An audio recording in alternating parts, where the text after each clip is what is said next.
नमस्कार, मैं भावना स्वागत करती हूँ आपका राजनीति 24 न्यूज में। आइए रुक करते हैं आज की खास खबरों की ओर।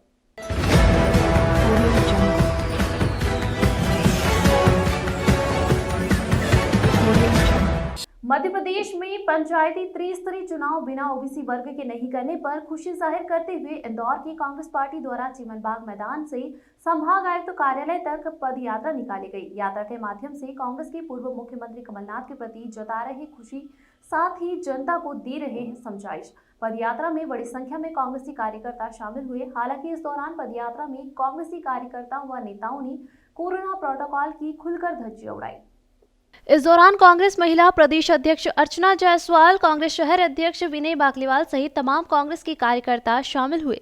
अर्चना जायसवाल ने कहा कि त्रिस्तरीय पंचायत चुनाव ओबीसी छोड़कर चुनाव किए जा रहे थे। कांग्रेस की शुरू से मांग थी कि ओबीसी के बिना चुनाव नहीं किए जाने चाहिए। पूरे मध्य प्रदेश में ओबीसी 53% है और खुद भी ओबीसी से आते हैं और ओबीसी प्रकोष्ठ की संरक्षण भी है। प्रदेश में अब ओबीसी के बिना चुनाव नहीं कराने की घोषणा के बाद अर्चना जायसवाल ने कमलनाथ को धन्यवाद दिया।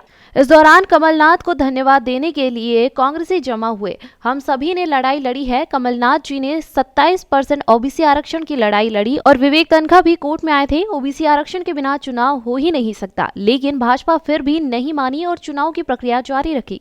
और अब भाजपा सरकार को वस्तु स्थिति समझ में आ गई है और ओबीसी वर्ग उनसे नाराज न हो जाए, इसलिए चुनाव निरस्तीकरण के लिए राज्यपाल के पास गए हैं। हालांकि अब कोर्ट भी इस पर मुहर लगाने वाली है। इसको लेकर इंदौर की कांग्रेस कमेटी सड़क पर उतरकर कमलनाथ को धन्यवाद प्रेषित कर रही है और जनता को भी बता रही है कि हम ओबीसी वर्ग की लड़ाई लड़ते रहेंगे। उन्होंने कहा कि ओबीसी आरक्षण का कोई हनन नहीं कर सकता, इसलिए चिमनबाग मैदान से कमिश्नर कार्यालय तक पदयात्रा निकाली गई। वहीं भाजपा सरकार ने झूठ पर जितने भी आज तक चुनाव कराए हैं कोरोना के कारण किए हैं। अब इस दौरान कितने ही लोग काल के गाल में समा गए हैं। भाजपा लगातार चुनावी रैलियां करे जा रही है, वहीं कोरोना प्रोटोकॉल की धज्जियां उड़ाई जा रही है। प्रदेश के मुख्यमंत्री शिवराज सिंह चौहान झूठ का पुलिंदा बना रहे हैं।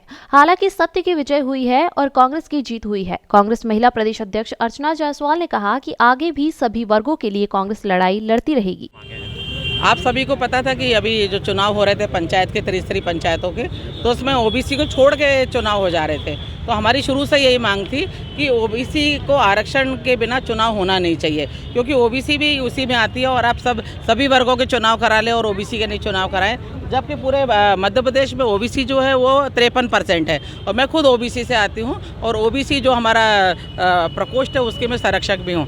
आज ओबीसी वाले सब यहाँ खड़े हैं और हम लोग कमलनाथ जी को धन्यवाद देने के लिए यहाँ पर खड़े हुए हैं कि हम सब ने लड़ाई लड़ी। कमलनाथ जी ने 27% आरक्षण की लड़ाई लड़ी और उन्होंने कहा, विवेक तनखा जी भी गए कोर्ट में गए, उन्होंने कहा ओबीसी आरक्षण के बिना चुनाव हो ही नहीं सकता है, तो भी भाजपा मानने को राजी नहीं थी। परंतु कल जब उनको इस वस्तु स्थिति समझ में आई, ओबीसी वर्ग उनसे नाराज ना हो जाए, तो अब वो चुनाव निरस्तीकरण के लिए राज्यपाल के पास भी गए और अब कोर्ट भी मोहर लगाने वाली है। तो हम इसके लिए सभी कांग्रेस कार्यकर्ता सड़क पर आए हैं और हम कमलनाथ जी को भी धन्यवाद दे रहे हैं और जनता को भी बता रहे हैं हम ओबीसी वर्ग से हैं, ओबीसी वर्ग की हम लड़ाई लड़ते रहेंगे, ओबीसी का अधिकार को कोई हनन ना कर पाए। आज हम इसलिए उनको धन्यवाद ज्ञापित करते हैं और थोड़ी पदयात्रा निकाल के हम लोग उसको सांकेतिक रूप से हम लोग चलेंगे यहाँ पर। लेकिन बीजेपी का कहना है कि